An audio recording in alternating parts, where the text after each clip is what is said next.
مسلمانوں، تمہاری ہیبت ان لوگوں کے دلوں میں اللہ سے بھی بڑھ کر ہے، یہ اس لیے کہ یہ سمجھ نہیں رکھتے۔ یہ سب جمع ہو کر بھی تم سے نہیں لڑ سکیں گے مگر بستیوں کے قلعوں میں پناہ لے کر یا دیواروں کی اوٹ سے۔ ان کے آپس میں بھی بڑی لڑائی رہتی ہے، تم خیال کرتے ہو کہ یہ اکٹھے ہیں، حالانکہ ان کے دل پھٹے ہوئے ہیں۔ یہ اس لیے کہ یہ بے عقل لوگ ہیں۔ ان کا حال ان لوگوں کا سا ہے جو ان سے کچھ ہی پیشتر اپنے کرتوت کی سزا کا مزہ چکھ چکے ہیں، اور ان کے لیے دکھ دینے والا عذاب تیار ہے۔ منافقوں کی مثال شیطان کی سی ہے کہ انسان سے کہتا رہا کہ کافر ہو جا، پھر جب وہ کافر ہو گیا تو کہنے لگا کہ مجھے تجھ سے کچھ سروکار نہیں، مجھ کو تو اللہ رب العالمین سے ڈر لگتا ہے۔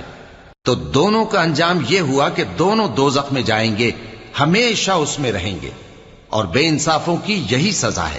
اے ایمان والو،